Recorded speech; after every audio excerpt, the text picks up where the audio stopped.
Opa, turma voltando aí. Eu tô aprendendo. Cadê o Fernando pra pedir o convite pra entrar? A Lívia. Oi, Joana Dark. Tá ótimo, Fê. Agora vamos ver com o Fernando aí pra ficar mais ótimo ainda. Pronto, Alexandrina. Vai dar certo agora. Fabiana. Pronto, vamos lá.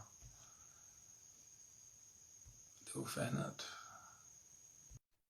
Pronto, convidei o Fernando. Vai voltar aí. A Thalita. Boa noite. Pronto, Vamos de Fernando. volta, de volta, né? É, foi Vamos de uma pena, volta. né? Uma pena porque você falou tanta coisa. Eu meio que peguei, né?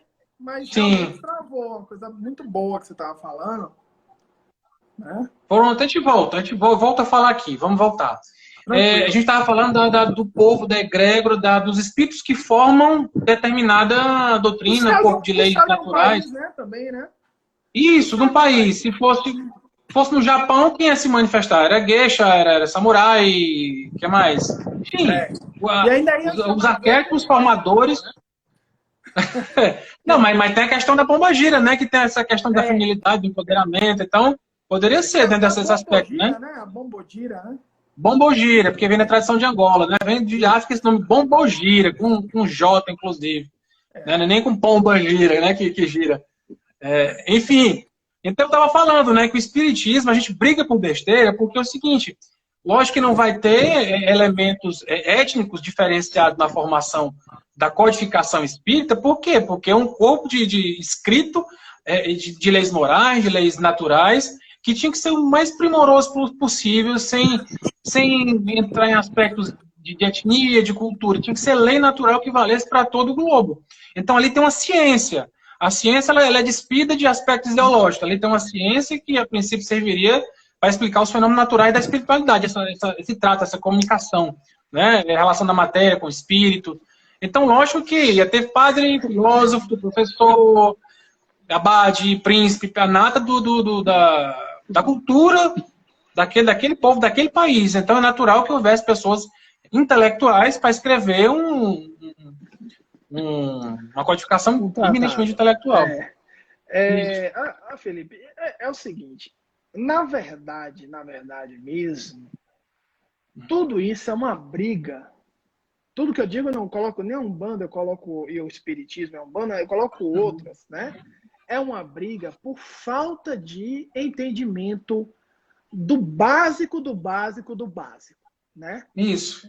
Porque Uhum. é o seguinte, eu vou dar um exemplo bem simples aí para o pessoal, que é o seguinte: ninguém é detentor de verdades, né? Mas as verdades são fatos. Então, por exemplo, você estuda até meio erudito, meio, né, de estudo, Uhum. mas é Isso. o William Crookes, né, no Uhum. livro Fatos Espíritas. Ele explica isso de uma maneira muito fácil.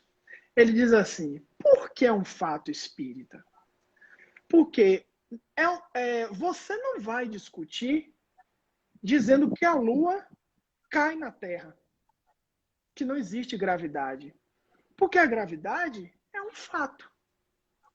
Como Sim. você tomou o espiritismo como base da verdade, e aí vou dar uma entrada um pouquinho nisso aí, Tá ótimo. o espírita está já desvirtuado nessa questão, e ao invés dos outros, né? E aí eu peço até licença, né, o pessoal da Umbanda, para dizer também ajudar a entender, faz uma miscelânea que fica todo mundo perdido, batendo cabeça, né? Uhum. Porque é o seguinte, o que, que o espírita deveria estar fazendo?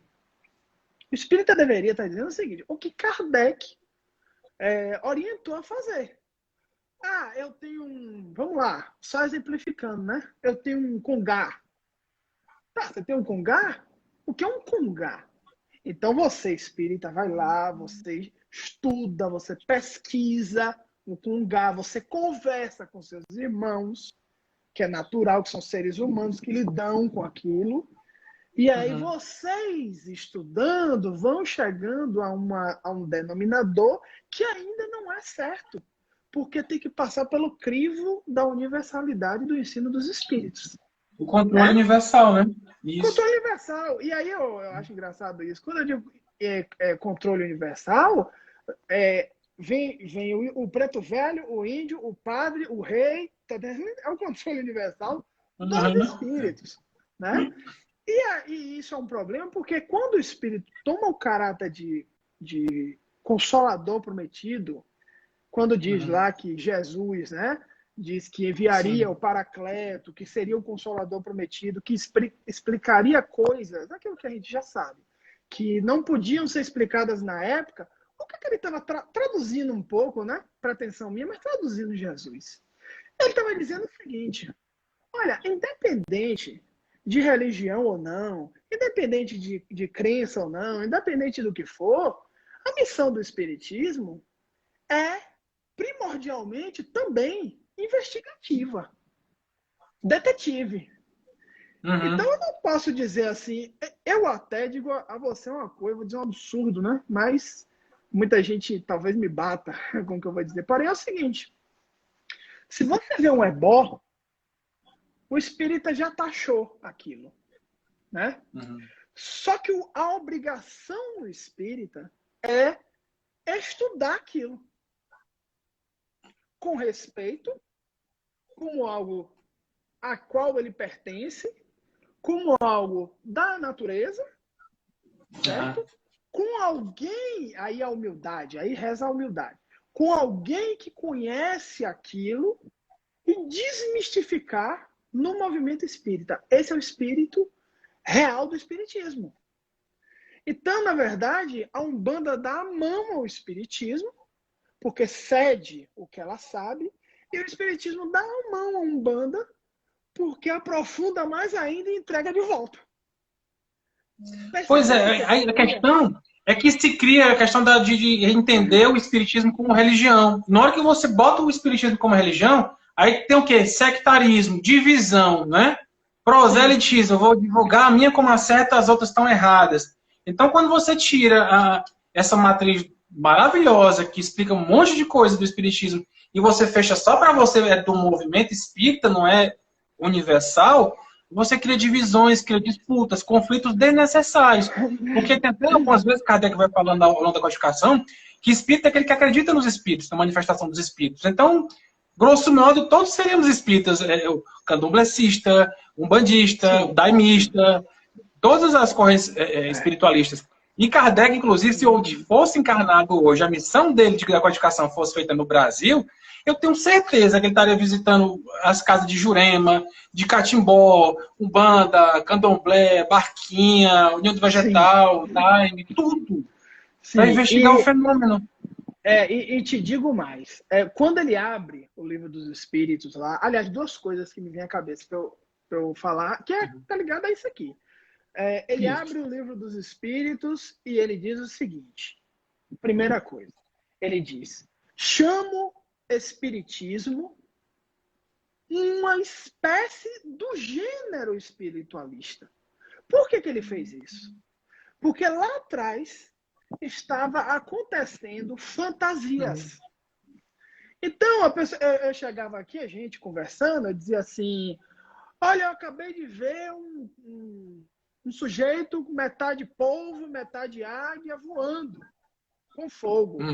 Aí você me dava uma falsa explicação, aí depois eu vinha e falava alguma coisa embaixo, e o pessoal que está nos ouvindo aí, com a nossa responsabilidade espiritual, enganava a maior parte. O pessoal sai dizendo isso aí, natural isso. É fogo, é um cara de fogo, não sei o que, tererê. Então o que Kardec fez? Isso estava acontecendo na França, na época. Kardec vai e diz o seguinte, olha, você vê que é uma coisa crística, né? Ele diz, olha, vamos com calma aí. A gente só pode falar uma coisa, e aí eu digo assim, às vezes eu vejo o espírita, um bandista, um candomblessista, seja lá quem for, os evangélicos também, né? Os católicos, tanto seja lá quem for, falando alguma coisa que você nitidamente vê que a fragilidade do entendimento daquela coisa, se você perguntar o que é, a pessoa não sabe ele definir. lhe dá uma definição, um conceito. Mas, no entanto, sendo verdade ou mentira, ele está falando sobre aquilo. Então, ele não é autoridade no assunto, como deveria ser, já que ele se veste daquela, né? E aí ele vai falar sobre aquilo. A questão de Kardec foi justamente essa. Então, ele disse assim, olha, vamos fundar uma coisa séria, robusta, que é a tal da fé raciocinada que o pessoal tem dificuldade de entender. A fé raciocinada é dizer assim, é simples. É dizer assim, a lua vai cair, o que é que você acha, Felipe? Aí você diz assim, eu acho que vai. Aí eu digo assim, não vai. Aí você, por quê? Aí você se embola na explicação, eu digo, não, porque tem a gravidade, a lei da gravidade, tem as leis de Newton, foi descoberta, não é dele, não é de Newton. A gravidade não é de Newton, gente, ok? Não é. Não é, é do universo, né? E aí explica. Então, quando explica, veja que coisa impressionante. O que é que a gente faz? A gente bota a cabeça no igrejismo e volta de novo para o passado. Percebe? Isso. Esse é o problema. Cara, sabe o que eu observo também, Ítalo? Assim, Ítalo, chamei de Ítalo, rapaz. Aí. Ele deve estar já entrando aí. Viu, Fernando? Cara, o que eu observo também... Como dizem aqui, mata o homem, mas não erra o nome. Pois não é, não, Fernando, cara. Meu filho é Fernando, meu pequenininho de 7 anos aqui. Minha mulher é Fernanda. Tem como não. Aí lasca, né? Eu tava falando, meu Deus do céu. Agora eu perdi o fio da meada. Tava falando, desculpa, volta um pouquinho da tua fala. Pra ver se pega aqui. Da universalidade da verdade, né? Da gravidade, etc, né? Sim, sim. E precisa investigar. Ah, sim, a questão do igrejismo, né? Pois é, o que eu tenho observado aqui, né? A gente, assim, particularmente, nós somos pessoas que buscamos o conhecimento, essa informação, de mergulhar para saber os porquês. Mas sabe uma coisa que eu vejo, Fernando? É que muita gente não tem ainda, como dizia Jesus, os olhos de ver nem os ouvidos de ouvir. Eles não estão preparados e nem querem, entendeu? É muito confortável o estado de igreja. Entender o centro espírita como aquele espaço comunitário, onde se lê alguma coisa, se satisfaz com a leitura, faz o assistencialismo, e está ótimo para aquele pessoal, entendeu? Então, assim, esse momento de quarentena tem me gerado muita reflexão, muita coisa quebrando mesmo. Tive até no termo da psicologia, uma dissociação cognitiva, alguns conceitos aqui brigando, mas para depois assentar e sedimentar um conhecimento mais tranquilo, mais verdadeiro. Sim. Então, eu tenho observado isso, que tem muita gente que é refratária a esse estudo que a gente está falando aqui. A gente bate, a gente reclama, mas tem apometria, a casa não faz apometria, tem um magnetismo. Mais cedo eu vi um vídeo do Divaldo Franco falando que é um absurdo ter cromoterapia e terapias integrativas dentro do centro espírita, porque isso não é doutrinário e tal. Mas o espiritismo tem um magnetismo, né, que é doutrinário, mas não se usa, porque as pessoas não querem, ou tem medo de espírito, sabe-se lá por quê, né? Então, assim, é algo que a gente tem que observar esse fenômeno também, e meio que, sabe, quem quiser informação de tudo, tem que ter esse grupo, sabe, esse farol de informação, de conhecimento, as pessoas têm que se unir, conversar, para gerar de novo ciência espiritualista, ciência espírita, né, ciência universalista, para que esse processo evolua. Hoje o que eu observo que há de mais moderno no espiritismo é o magnetismo, uma ciência do século XIX. O que há de mais moderno é algo do século XIX que está sendo resgatado. Olha que louco isso aí, né? Eu diria então, até do Egito Antigo, né? Do século... se voltar mesmo aqui, vamos lá para o Egito mesmo. Mas assim, dentro da doutrina espírita, né, que são ciências irmãs, está se resgatando isso. Mas então, assim, que a gente observe também com esses olhos, sabe? Porque o Ítalo chegou aí, ó. Disse que cheguei. Boa noite, meu irmão. Pronto, chegou. Deus, Ítalo. Agora ele vai chamar meu nome. Pois é, cara. É uma reflexão. Porque a gente na Umbanda também tem isso. Porque você sabe que a Umbanda, eu falei da Umbanda do Zé Fernandinho de Moraes, né? A gênese da Umbanda brasileira, como a gente entende, que está, inclusive, na literatura. Então, é uma Umbanda que surgiu muito simples. Médios de roupa branca, descalços, sem atabaque, sem paramento, não tinha capa, não tinha bengala, não tinha cocá, não tinha chapéu, não tinha nada disso. Era todo médio de roupa branca, masculino e feminino, em volta de uma mesa, não tinha nem em pé, como se faz hoje, ou sentado no banquinho, como faz o Preto Velho hoje em dia. E os cânticos eram cantados, mas não tinha, ninguém batia palma, ninguém batia tambor, e muito simples, né? Ao longo do tempo, quando foram fundadas outras casas, aí vinha a influência do pai de santo, não era nem esse nome pai de santo na Umbanda, era o dirigente, né? Então foi integrando os elementos africanistas, do candomblé, das macumbas cariocas também. Eu vou lhe chamar de Ítalo, né? Aí, isso ali, escuta aí. Agora acabou. Só Ítalo. Pronto! Não, mas vai dar certo aí. É porque ele estava fazendo esse momento maravilhoso que ele faz lá das vibrações. É fantástico. Ele até pediu. Ele disse: não fale nada importante nesses primeiros 30 minutos aqui que eu vou terminar lá para a gente conversar, que eu quero ouvir vocês. Diga aí que a gente o Cacique saiu de live e voltou. Pronto, pois é. Cara, então tem muito disso. A Umbanda começou assim, muito simplesinha, saindo de uma cisão do espiritismo, né, digamos assim, porque foi batido muito pelo Caboclo das Sete Encruzilhadas o fato de, se vocês não querem receber o preto, o índio, pois nós vamos fazer um culto onde todo mundo vai se manifestar e vai trabalhar para ajudar o próximo, em nome de Jesus. Então era inclusive cristã a Umbanda.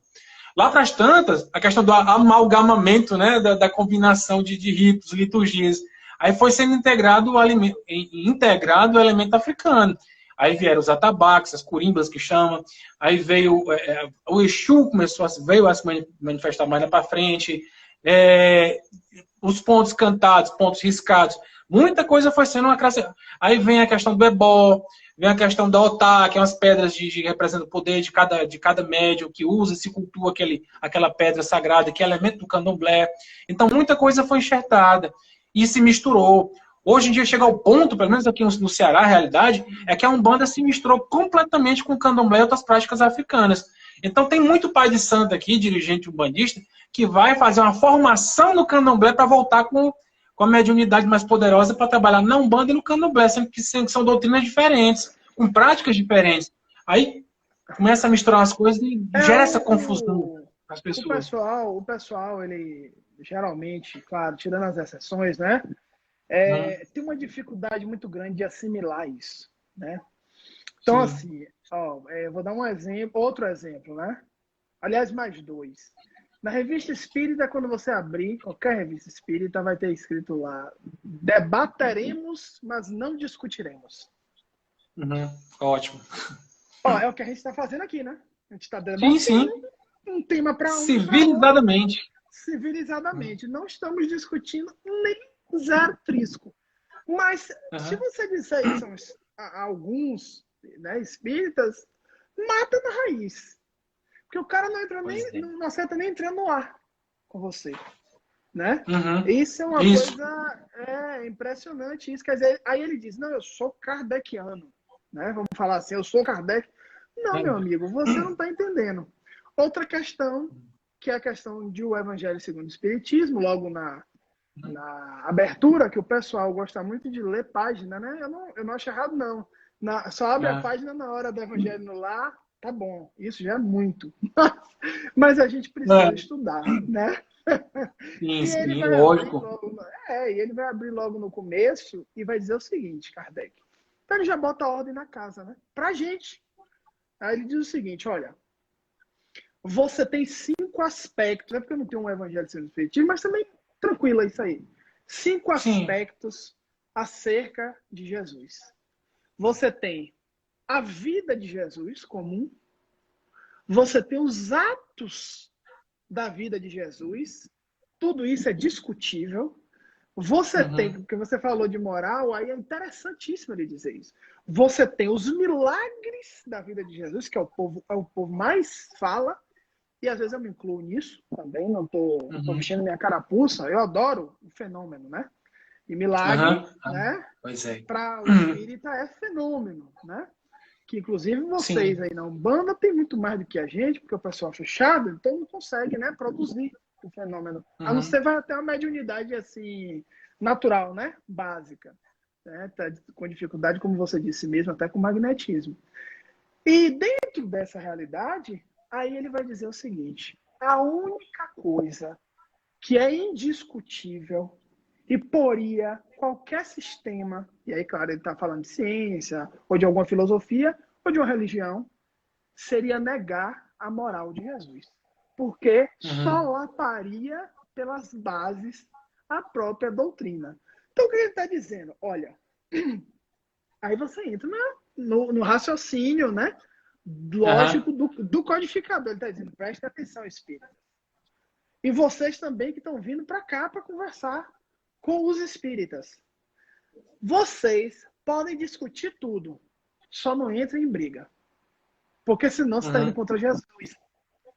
Exato. Porque moral é isso. Moral é isso. Né? Essa semana, essa semana eu estava conversando que a gente está em via de construir a nossa casa aqui na minha cidade. A Casa do Bem. E a gente, com essa proposta universalista. E parece decretar a quarentena... Oi. Felipe, o pessoal está dizendo que meu áudio está baixo aqui. Deixa eu ver no... Eu tô te ouvindo bem. Tô te ouvindo bem. Bem mesmo. Deixa eu ver aqui. Eu encostei, até voltei mais para cá. Deixa eu ver aqui. Rapidinho, se eu sair. Peraí, um momento.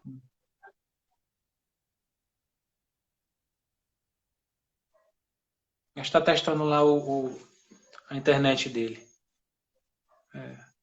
Tenta aumentar o som, Samara, o teu também. Acho que tem muita gente falando que tá baixo, né? Para mim tá tão bom aqui.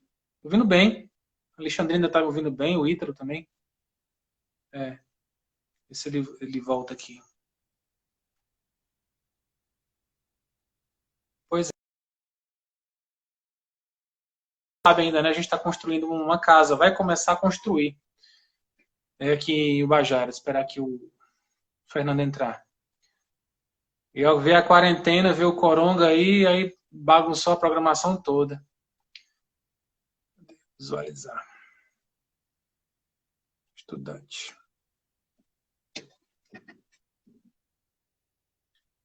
Muito velho, médico. Isso que tá falando aqui. Pronto, Fernando. E aí, pessoal, tá legal aí? Como é que tá aí? Botei tudo ok, tirei aqui o fio aqui e tal, pra ver. Tá normal. Tá? Normal Cheguei aqui. mais pra cá, pra mim também, mais perto. Ok? E aí, certo. Tá aqui, pronto. O Pedro tá dizendo que tá legal. A Ângela disse que sumiu aí, mas mas eu tô te vendo. Sumiu eu ou sumiu o áudio? Ou os dois? Tô te ouvindo, tô te vendo aqui. A mediunidade, a clarividência, dupla vista, tá tudo funcionando aqui. Né? Eu desdobrei e sumi com cor. Vá. Pois é, exatamente. Assim, aquilo que eu estava te dizendo, né? A gente está abrindo uma casa aqui, nossa, porque a nossa casa original é lá em Viçosa do Ceará, 50 quilômetros da minha cidade, é zona rural, está me falando de zona rural. Então a casa tem essa proposta universalista, e a gente está no conflito. Me ligaram essa semana perguntando o que vai ser essa tua casa. Um médico faz parte do nosso grupo de estudo. Vai ser espírita? Vai ser um bandista, universalista? O que é? As pessoas ainda não conseguem entrar num lugar sem colocar dentro das caixinhas, né? A gente precisa ter isso organizado na cabeça. Porque o Jung, ele é um grande... Foi uma grande coisa que a Joana de Ângeles, a mentora de Divaldo Franco, fez. Além de trazer 16 livros da série psicológica, ela disse que a melhor psicologia, depois do Viktor Frankl, né? Era o Jung. Era Jung quem tinha trazido, certo? E o Jung, ele explica... Qual foi o trabalho de Jung? Não estou entrando em outra coisa, não. Estou entrando na gente aqui mesmo. Tem outra live também. Tema pra caramba. Muito assunto demais. Mas no que diz essa dela, ele diz o seguinte, ele disse, olha, existe um mundo das ideias. Ele repetiu Platão, né? Platão. Olha onde ele foi. Você pega um espírita, ou imagine um budista também, você botar Estou estudando Platão para exercer. Aí o pessoal vai dizer, você tá louco, você é metido, etc. Não, você está estudando realmente, né? E tal. Porque na República, a obra dele vai falar do Demiurgo, que é um governador de um planeta. Ele vai falar de um Cristo antes, séculos antes, né? E explicar bem. Então, ele citando o Jung, resgatando Platão, ele vai dizer o seguinte, olha, existe o mundo das ideias, que para nós é um mundo espiritual, né? Sim. Que inclusive a gente nem entende, porque vamos dar um pouco de risada, né? Eu já bateu uns 5 aqui que desdobra toda hora. É desdobramento adoidado. e chega para mim que desdobrou, que fez, que aconteceu, que soltou raio, que basta não sei. É tanta loucura. E eu não digo nada. Não, tudo bem, tá certo. Não é porque eu não vou dizer, não vou negar, né? Ele veio me Isso. contar, ele não vai pedir minha opinião, ele veio contar, né? E as Uhum. pessoas, muita loucura. E o que Jung diz? Jung diz assim, olha, tá no mundo das ideias. Do mundo das ideias, nós vestimos as ideias. Aí gera o problema nosso. Por quê? Porque uma ideia, por exemplo, se você conhecer, eu não tenho uma coisa esdrúxula aqui, não tenho, né? Mas se você quiser dizer assim, o que é isso, Felipe? Pessoal, o que é isso? Aí ninguém sabe. Alguém vai batizar de alguma coisa. Aí vai Sim. inventar um nome. Uhum. Mas mesmo que já tenha um nome, aí primeiro vai inventar um nome. Mas aí isso vem vazio. Aí já é outro nome. Aí isso vem só isso aqui. Aí já é outro nome. Então a ideia é o seguinte. Aí alguém pega isso aqui de copo, o outro batiza de taça. É a mesma coisa? Absolutamente é. Não vai deixar de ser, porque ele não vai mudar a cara, porque você chamou ele de outra coisa. Percebe? Uhum. Sim. Então, na verdade, um bandista está chamando isso de uma coisa, o espírita está chamando isso de outra, o católico de outra, o evangélico de outra, o ministrador de reiki, lá na messiânica, né? E por aí vai. Então todo mundo está brigando, parecendo criança, infantil, por uma coisa só. Pois é, por A, conceito. a ideia, né? A Né? ideia não muda, mas a vestimenta é diferente. Cada um deu uma palavra. Isso. Esse Aí é o como é que eu grande problema. tranquilizei? Como é que eu tranquilizei para dizer o que que era, para ficar para a compreensão? Quem manda é Jesus. Pronto. Sim, sim. Aí já mata. Para entrar naquilo que eu vou pegando o gancho daquela tua fala. Não se mexe no aspecto moral que é referenciado por Jesus de Nazaré, que é o arquétipo maior, né, de todos, da fé, do amor, da caridade, do perdão, da fraternidade universal. Então é Jesus que vai receber de braços abertos. Estudaremos sim o Espiritismo, porque é a ciência que explica, leis naturais, estudaremos sim a Umbanda, porque estudaremos a nossa fé para poder ter uma fé raciocinada também, porque no Espiritismo não tem ritual, mas na Umbanda tem. Eu posso ser espírita e Sim, humanista, não posso? Posso sim. sim, Ah, não, as sim. pessoas dizem, não importa as pessoas. No tempo de Kardec também, Sociedade Espírita Parisiense, né? É, Muçulmano, católico, judeu, para lá. E todo mundo ia ver as palestras na Sociedade Espírita. Cada um depois ia para sua mesquita, ia para sua missa, ia para o seu é. templo, e estava tudo bem. E por que agora tem que ser assim aqui no Brasil diferente? Por que eu sou espírita, meu filho não pode fazer a primeira comunhão? Por que eu não posso ir para uma missa, para um culto de um pastor que tem uma retórica belíssima, Por que não? Se eu sou espírita, estou lá na corrente mediúnica, estou lá, mas não posso ter a imagem de Nossa Senhora de Fátima, que eu tenho uma devoção histórica da minha família, uma tradição, eu Sim, recrimino, sim, não pode. O sentimento religioso é algo que transcende a própria razão. Por mais que trabalhemos é, com o conceito de fé raciocinada, mas quando chega em devoção, você passa, a energia não fica, desconcentra daqui e começa a ficar, a vibrar no cardíaco. Então é amor, é é, devoção, é conexão com o divino, é religare. São duas situações que a gente é, precisa aprender a trabalhar e respeitar essas diferenças que existem no outro. exatamente. Você falou uma coisa da questão da Umbanda aí, né? Que eu Uhum. vou dizer uma coisa a você. Olha, nós estamos com esse problema no movimento espírita há décadas, né? Porque, na verdade, isso está ligado ao ego. Então, por É. exemplo, o sujeito vai e lê um livro. Vamos botar um exemplo aqui. Aliás, vamos botar um exemplo, não, vamos dar nome aos bois, né? Uhum. O sujeito lê Ramatiz, né?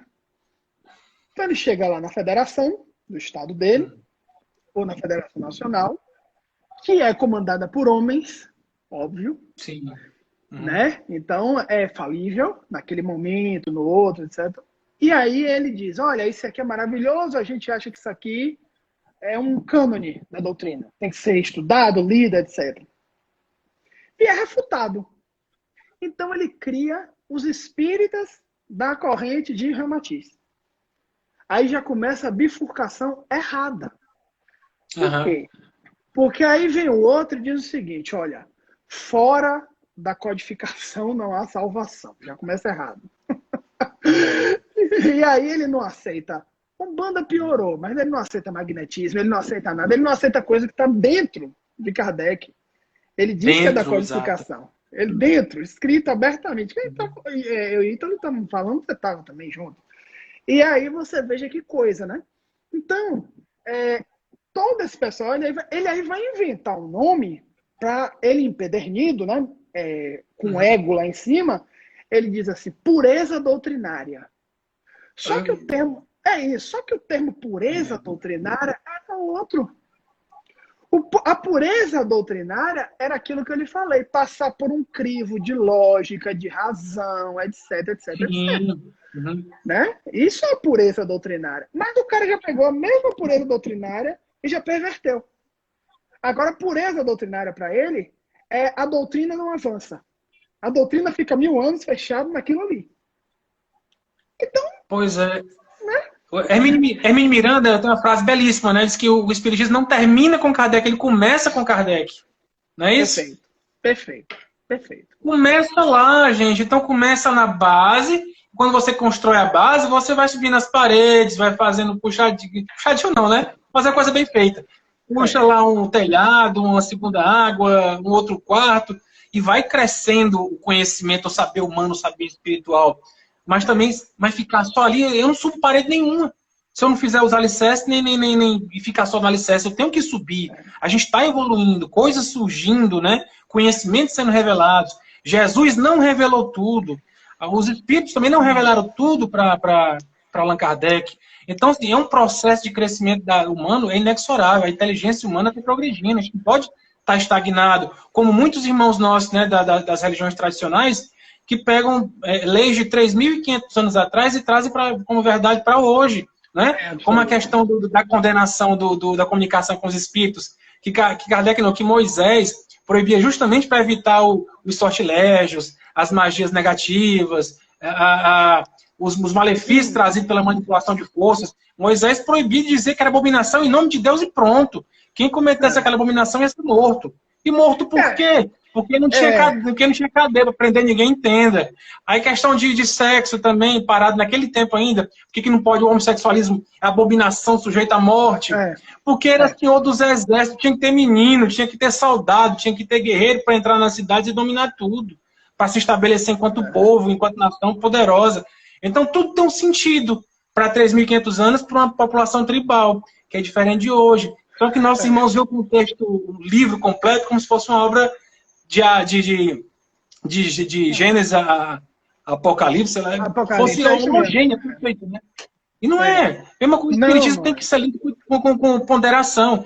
Eu estava lendo hoje mais cedo, até para a gente conversar, se convier aqui na nossa conversa, sobre os espíritos da natureza, que pouco se estuda também na codificação, né? Os espíritos dirigentes dos fenômenos naturais. Então tem muita coisa que está ali, não se estuda, mas está lá, que já foi avançado na teosofia. Ele não teve condições também, né? Você falou uma coisa que eu ia falar, eu vim pensando para falar isso. Quando a gente ia para a live, antes de começar, eu pensei nisso. Porque às vezes a gente ouve muito do umbandista, né? A questão dos elementais, né? Sim. E aí eu vou fazer duas considerações que eu acho que são pertinentes, que é a seguinte: o primeiro, quem desenvolveu isso foi teosofia. Sim. Né? Quem desenvolveu, na verdade, não criou, recuperou, né? Recuperou, tirou o véu disso. Isso. Agora, não passou pelo crivo da razão e a gente parou. Né? Então eu vejo cada coisa absurda sobre elemental, e aí eu entro em outra questão, que eu pessoalmente me incluo, que algumas pessoas dizem assim: você sabe sobre elemental? Você conhece sobre elemental? Eu digo: olha, eu conheço, com todo respeito, eu acho que mais do que a maioria, que diz que conhece. Mas eu me limito a dizer que eu conheço muito pouco. Sabe? Por quê? Porque, na verdade, a gente tem um grande perigo, Felipe, todos nós, espíritas, umbandistas, seja lá o que for, que é o de cair no ridículo. Você sabe, isso é muito, muito triste, muito horrível. Porque é alguém que está falando hoje aqui, né? E que amanhã cai no que a gente chama de uma fascinação, né? Isso. E aí Exato. cai no ridículo. E aí começa a botar adorno ou coisa, mas sem justificativa, porque realmente Uhum. acha que é um X-Men, um Power Ranger, uns Vingadores, É. Aham. né? A Liga da Fantasia. Justiça, né? Então a gente tem que ter Uhum. cuidado disso aí, Tem que ter né? cuidado, com base em fundamentos, os fundamentos serem explicados. Porque uma vez que o Exato. fundamento passa a transformar em achismo ou uma ritualística sem propósito, aí já não é mais ciência, já é outra coisa, né? Não é assim? É, Pois é. é. Porque tem muita coisa que a gente estuda na Umbanda e vivencia. E eu sempre pergunto, quando assim que eu entrei, eu vim do Espiritismo, né, kardecista, e fui chegar numa casa universalista, que se falava o evangelho, se prega o evangelho, se lê Emmanuel, tá? Mas a parte de cura, de ajudar as pessoas, é a mecânica da Umbanda, tudinho. Incorporação, concentração de frente do Congá, evocação das entidades, a incorporação para fazer atendimento, cura, desobsessão complexa. Mas aí eu vim para entender. Então, tudo que eu vi de diferente, ela perguntava, essa vela para que é? Para que é esse cântico? Para que é esse ponto riscado? O que quer dizer orixá? Tudo que tinha me sendo dito para mim, eu ia perguntando, investigando, ia vendo a codificação, e aquilo que fazia fundamento, você fica muito mais firme naquilo que você sabe que tem um contexto científico por trás do que está acontecendo. Você fica Sim, muito mais sim. firme. Aquilo que não é contexto de uma ritualística para gerar um fortalecimento da egrégora, a conexão com as pessoas, fortalecimento dos É, laços daquela comunidade de terreiro. Então, assim, mas o fundamento está lá. E quando a gente vai sim, investigar, como eu falei para você, dos seres da natureza, está aqui. Eu fiz sim. um texto, inclusive, ano passado, fazendo uma relação dos orixás com os seres, dessa parte dos seres dirigentes dos fenômenos da natureza. E muita coisa bate. Porque quando se pergunta para Kardec quem são esses espíritos, aí ele fala que tem os espíritos que dirigem, que presidem os fenômenos, e tem aqueles que são responsáveis pela execução, Sim, pela sim. construção, pela manutenção, pela Em nosso potencialização, lar, em que nosso bota a mão lar, na o André massa. Luiz toca mil nisso, viu? Sabe disso? Toca, né? Toca Vai buscar umas mangueiras ali. meia linha, ele toca. Meia linha. Assim, E eu acho eu reli. engraçado porque ele abre a deixa de nosso lar e eu digo assim, meu Deus, ninguém prestou atenção nisso aqui. Porque ele diz assim, seres da natureza, mais ou menos assim, que não cabe a nós entrarmos em detalhes. Ou seja, ele já confessou que ele sabe. Porque se não Sim, e cabe a viu. nós entrar em detalhes, ele sabe. Nos ajudaram. Quer dizer, ele está dizendo, dentro da obra de Chico Xavier, que os seres Sim. da natureza, que não cabe ele entrar em detalhes, ajudaram a ele. Né? Então isso está em nosso lar. Eu até brinco com o Tem? pessoal, assim, eu devia botar no filme. Pois não é, rapaz. Vai botar no filme. Não Não vou vai fazer botar, isso. não vai divulgar isso aí. Né? Pois é, assim a gente vai entendendo que os cânticos, quando se canta, e os orixás, se a gente for fazer, pode fazer uma interpretação, porque o orixá tem interpretação diversa, né? Você pode entender como deidades, como seres que se encantaram, príncipes, princesas, reis, grandes guerreiros que se encantaram e se tornaram orixás, se tornaram deuses, divindades, né? Que é a concepção africanista, Yorubá. Hoje em dia a gente vê uma concepção de orixá ligada também aos elementos da natureza, aos sítios da natureza.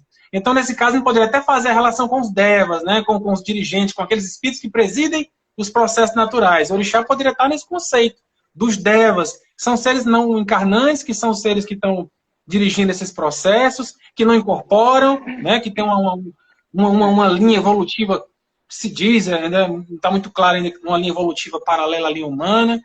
É. Enfim, mas tá aí uma questão que pode ser investigada nesse aspecto, também dos É, seres que dirigem os processos eu. naturais. E só terminando o Não, raciocínio. vamos lá, vamos lá. E quando se evoca esses seres, né? E evoca Iemanjá, num cântico, num ponto cantado, aqui da Umbanda que sabe, na verdade os guias estão evocando os espíritos da natureza, os elementais, que atuam nesses campos para trazer as substâncias que vão ser combinadas com o fluido do médium para gerar um processo curativo ali, tanto no encarnado como no desencarnado. Então eu entendi que os cânticos são evocações, são chamamentos, ativações de forças dentro daquela vibratória da natureza. E é lindo que você vai compreendendo a mecânica, o processo, e vendo Que não é só porque é bonito cantar, porque é bonito, é lindo cantar, você se emociona. Mas é porque tem um propósito, entendeu? Sim, sim, sim. É, eu fico maravilhado. Eu vou dizer duas coisas aqui que eu acho que são muito importantes. E para mim foi, né? Foram. Que, em primeiro lugar, né? Nós temos um autor espírita, declarado espírita. Se você entrar, o pessoal também no YouTube, aí entrar e botar o nome dele, vai aparecer 1h10, 1h20 de documentário sobre ele, espírita. Uhum. E você não vai achar um dos mais de 100 livros que ele lançou, você não vai achar um livro dele no meio espírita. Simplesmente sumiram com Lorenz. Pois é. Franz Lorenz. Né? Uhum. E Sim. aí eu fico impactado, porque ele tem determinados livros que eu fico olhando assim, às vezes eu tive acesso a vários, eu comprei, né, vários, esgotados, eu não ia nem em livraria e nem em centro, piorou em centro, né? Então eu compro no sebo, né? Uhum. Sim, Nos sim. canais, como a gente diz. É. E eu li cada livro dele, ele falando de ervas, ele ensinando conhecimento de ervas, ele Olha aí. falando de velas, certo? Magia das 7 velas, não sei o quê, tererê. Eu digo, entendi porque o pessoal sumiu com isso. Mas ele era espírita. E outra, não era um cara qualquer escrevendo. Ele Uhum. veio da Europa, né? Por isso que o nome é Sim, Franz, ficou Francisco.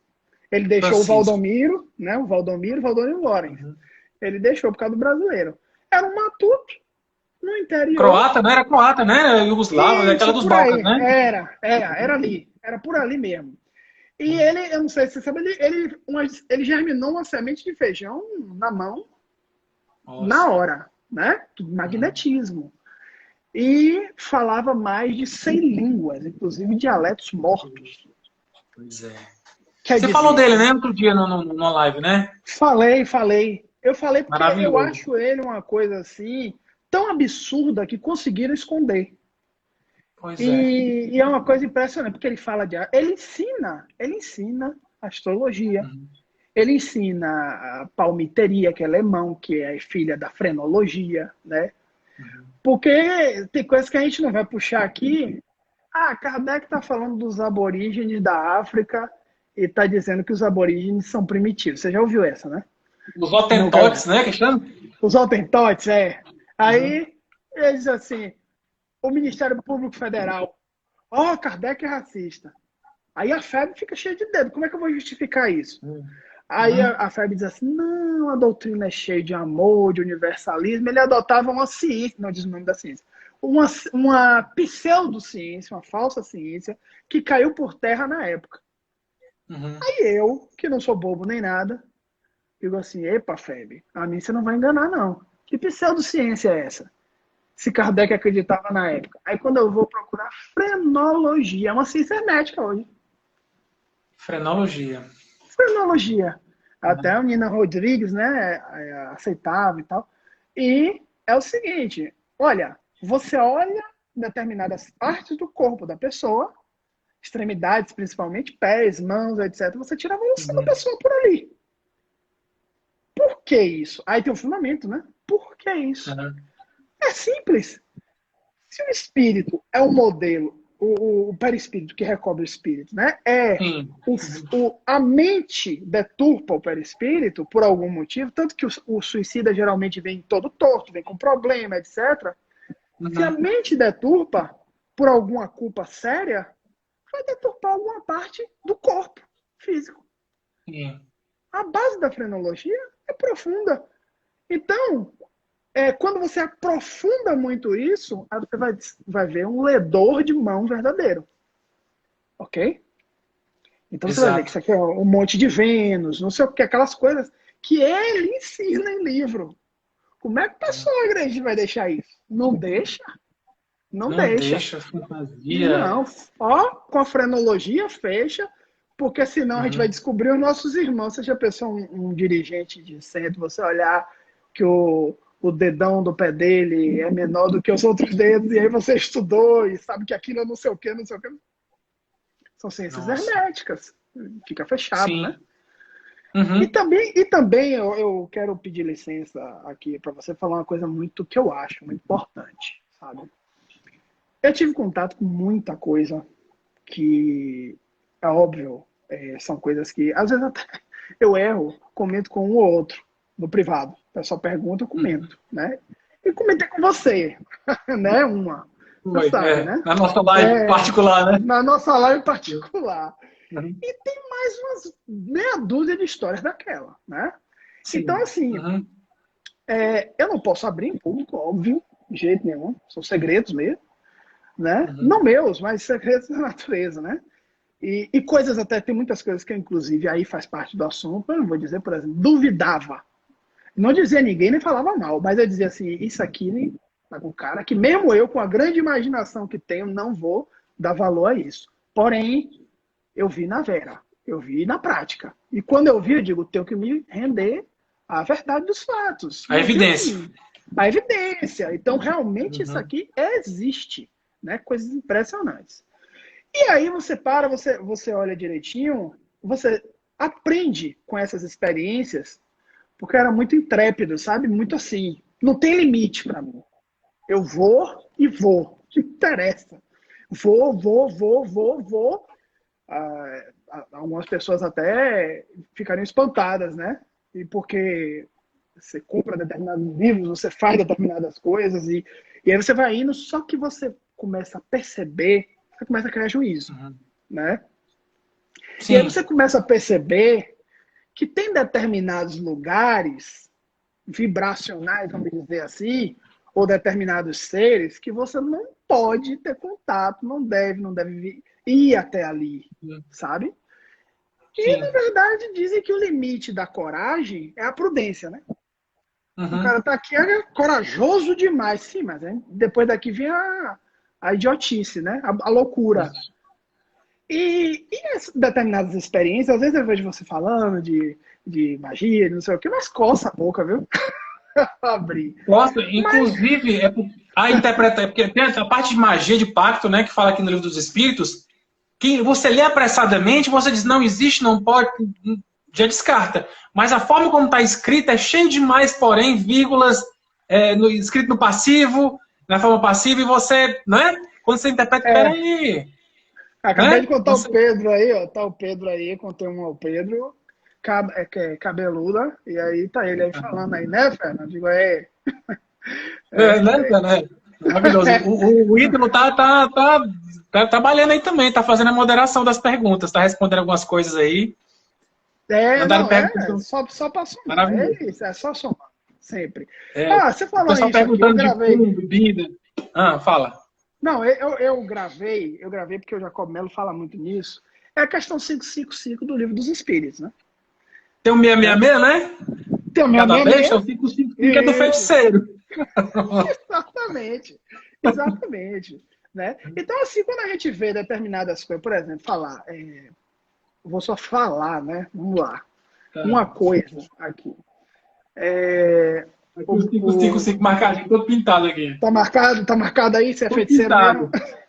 Ó, rapaz, um bandista é feiticeiro, Isso né? a Nem gente que pode, queira. isso a gente pode falar porque está escrito na codificação. Tá, Foi ele por mesmo que isso, escreveu. codificação não é hermética, tá Ele aqui, bem tá. está aberto. E o próprio Espírito Superior está falando aí, né? Isso aí, né? Mas assim, eu acho interessante isso, porque assim, o Barão de Potê, comentei isso com algumas Uhum. pessoas só, mas isso aqui eu posso falar. Ele era muito intrépido. Quando eu digo intrépido, ele era muito inquieto, ele era muito Fala pro pra pessoal, frente. desculpa, fala pro pessoal quem é Barão de Poteio, pra saber. Sim, o Barão de Potê foi um magnetizador da época de Kardec, né? Que quando Kardec tinha 18 anos para 19 anos de idade, ressurgiu, na verdade, ou acendeu o movimento do magnetismo. Já tinha começado com o primeiro grande, que era Mesmer, né? Franz Anton Mesmer. E Uhum. depois de vários magnetizadores e discípulos dele, etc., o Barão de Potê estava naquele momento nativo. E o Barão do Poder, ele tinha uma questão que ele não entendia o fato de Mesmer ter sumido e largado a vontade de provar a faculdade de medicina, de que o magnetismo era real, que todo mundo poderia curar em casa, seus próprios filhos, que a indústria farmacêutica não vai deixar isso nunca, né? Porque é muito remédio, muita coisa. Você sabia que você pode curar uma febre com a mão, com determinados movimentos, e o Mesmer descobriu isso, e foi ridicularizado. Só que o Barão diz, para que Mesmer perdeu tempo? Negócio de ir para a sociedade de medicina, problema da sociedade de medicina. Então era desaforado, né? Era bem desaforado. Para que federação, né? Eu posso fazer minha casa funcionar direito. Eu posso fazer minha casa funcionar. Era bem assim, né? E ele era um pouco pior, porque ele dizia, o cara, vem cá, você acredita em magnetismo? O cara dizia, não, isso é ridículo, é coisa de idiota, de otário e tal, essas coisas assim. Ele dizia, então pega a sua noiva aí e me traz, pra eu provar. Aí o cara pegava, trazia, ele pegava mostarda quente, pegando fogo, botava em estado de sonambulismo e botava os pés da menina, fritando, né? E aí, e aí, tá aprovado ou não pro cara? O cara disse, meu Deus do céu, eu tô até com medo e tal de você. Ele foi pronto, para mim, acordava sentindo dores horrorosas. Ele disse, agora leva seu namorado, pra você aprender. Quer dizer, então um barão, ele tinha um lado um tanto quanto, né, tal. E ele vai ensinar o seguinte, né? Então ele foi um mestre de Kardec. Por quê? Porque Kardec deu para trás. Não queria, não. E o Pestalozzi fez assim, vá, qual o problema? O Pestalozzi era o mestre de Kardec, o pedagogo, né? Vá aprender. Não tem, você tá com preconceito, ele jovem, né? Você tá com preconceito, se for ruim, você sai. Bom, ele ficou mais de 35 anos, então não foi ruim assim, né?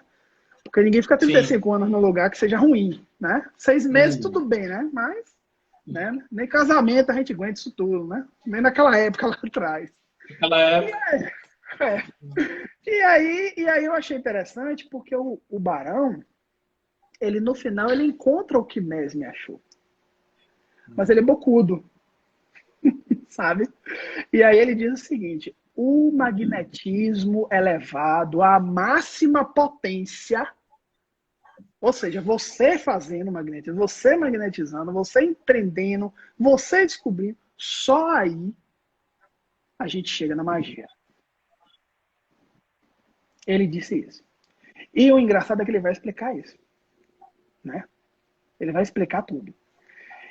E o impressionante é que ele proibiu esse livro.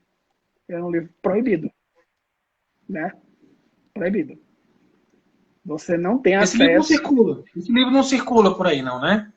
Não, esse livro, quando ele teve dúvida se escrever, e perto de morrer, ele pegou 100 exemplares, colocou como se fosse uma espécie de carta, né? Grande, e mandou aos 100 maiores homens da Europa de inteligência. E disse assim, olhe, paguem para mim 30 moedas de ouro e vocês ficam com o livro. Mas se vocês não acharem, aí vocês fazem o seguinte, vocês devolvem o livro sem abrir. A moeda de ouro, ele era rico, ele não precisava de moeda de ouro, era um teste. Só que quando você abre o livro, vem o seguinte dizer lá, em francês. Este livro está selado magneticamente. Se você quer ser iniciado nos entendimentos ocultos, já além do magnetismo, que ele encontrou, aí você, daqui para frente, é a proibição. Você entra. Então você que sabe, você vai ou volta. Né? É iniciático. E então os caras pegavam, muitos, fechavam e devolviam. Não, meu amigo, não, deixa eu aqui, deixa eu na ignorância mesmo, ignorância felicidade. E muitos foram e abriram, né? E tal. Então ele escreveu esse livro, né? E ele ensina, por isso que às vezes eu vejo alguém falando de magia, como se fosse alguma coisa, sabe? Que é uma coisa assim, magia já entra efeitos físicos, né? São coisas, né? Efeitos físicos. Então, magia, magnetismo é elevado ao máximo. Aí começa o grau, né? Começa aqui. Então, eu sei muita história, é óbvio que eu sei, né? Só basta deduzir, né? Pelo que eu estou falando, mas a gente tem que ter cuidado com isso, que é o que eu falei, né? A questão do bom senso, né? É porque a magia, ela tem uma capacidade muito grande de perverter livre-arbítrio. Leis naturais estabelecidas, ele é que perverte, ele distorce, ele gera, ele cria uma interferência numa linha do tempo, numa linha de vida, numa situação que gera um caos, atrapalha a reencarnação, mexe com muita coisa, e então a repercussão energética para quem mexe com isso é terrível, né? Então aqui que a gente conversou em particular também, né? Por que se faz magia com sangue, essas coisas? Porque o fluido animal envolvido no processo de magnetismo daquele aparato todo tem uma repercussão fortíssima. Ah, não, isso só pega em quem acredita, macumba, não sei o quê, né? Gente com essa conversinha besta. Como é que você acredita? Se ela é magia, ela é inexorável, ela vai acontecer. E as coisas que acontecem na vida, um acidente de trânsito, um câncer, um derrame, uma queda de uma escada, tudo isso vai acontecer com as melhores pessoas do mundo. A magia não livra disso, não. Ela é uma vicissitude que está situada no campo da existência material aqui nosso. Então pode acontecer com qualquer um. A gente, por exemplo, trabalha numa casa, é um bando é magia branca que se diz, né? Porque trabalha com processo de desmanche de feitiço, de bruxaria. O que acontece? Quando a gente entra nesse processo para ajudar as pessoas, o que acontece? Aquela turma que trabalha botando o feitiço, criando, manipulando o despacho, né, o feitiço, a bruxaria, a macumba, que seja, ela faz aqui, fica indignada com a gente porque a gente está atrapalhando os negócios deles, que é cobrado, envolve sacrifício, envolve abuso sexual, envolve um monte de marmota. Então o que faz? Não, vou jogar macumba para esses trabalhadores, para dirigir, para não sei o que, para outro. Então vem para a gente também. Eu posso dizer que eu nunca recebi uma demanda, um despacho? Recebi sim, por quê? Porque eu está nessa linha de frente. Aí você vê, ninguém está livre de feitiço. Ah, mas você tem guia, não tem Exu, não tem não sei o quê. Cara, mas acontece. Aquela coisa que você está falando é uma coisa muito interessante, né? Porque entra o ego de novo. O ego. O que eu me acho, sim, né? Então, você vê muitas pessoas, e aí, pessoal, eu queria até que vocês ouvissem isso, porque eu tomo para mim. Você vê muitas pessoas dizendo assim, eu tenho o corpo fechado. E eu dou risada, né? Até com pena, entre aspas, né? Mas dizendo o seguinte, ninguém tem o corpo fechado. Por quê? Porque bastou você olhar alguém e dar uma risadinha, já mostra que seu corpo tem uma furadinha para entrar. Sua moral já não é, né? E não fica nunca por aí. A moral é cheia de brecha, entendeu? Porque até o espírito de luz, eu vou mais longe. Se ele não fizer a proteção dele para poder desmantelar aquela energia, ele toma o rojão. Toma. Explicando pro Pedro aqui. Pedro, demanda é magia, Pedro. Eu tô falando de demanda aqui, demanda é feitiço, é bruxaria. É um dos sinônimos. Ramatiz conta que Jesus foi altamente obsediado também no tempo dele. O que é aquela passagem dos 40 dias no deserto, quando vem Satanás para tentar Jesus, oferecendo mundos, né? Oferecendo reinos? Ali era uma obsessão, ou não é um estado obsessivo? Atentando contra Jesus, tipo de luz. Era uma tentativa de fascinação, né? Tentativa, sim. Né? De fascinar ele. Um processo, né? De chegada, de aproximação. Agora eu acho até, vou aproveitar que você está dizendo, eu acho até infantil deles. Porque você querer fascinar um Cristo, eu acho bobo, né? Meio bobo, né? É falta de noção. Mas eles tentam mesmo, o tempo todo, né? Eles tentam, né? O tempo todo. Né? Mas, o Cristo na carne. Revista, você tocou nisso agora, aí é que eu digo. Aí é corpo fechado. Porque você tem um governador, que é o nosso governador, quer queira, quer não. Porque às vezes a pessoa diz assim, vamos lá sair da nossa, né? Eu sou budista, né? Aí diz assim, não, a gente aqui é Buda. E claro, eu respeito, mas eu dou uma risada, assim, não interna, né? Porque eu digo assim, Buda é ministro de Jesus e você não sabe. Então você é cristão também. Igual a gente. A live vai acabar daqui a 20 e tantos segundos, porque eu não avisei antes, porque depois que a gente saiu, eu não liguei aqui o cronômetro. Dá uma salvada, viu? Dá uma salvada. Eu vou salvar. Eu salvei a primeira e vou salvar essa segunda aqui também. Cuidado. E assim que entrar, eu já vou ligar o timer. Ok, pessoal, de volta, viu? Aperte logo, que às vezes cai antes e perde por isso. Pode apertar logo. Volta, turma. Pronto, vou encerrar. Até mais.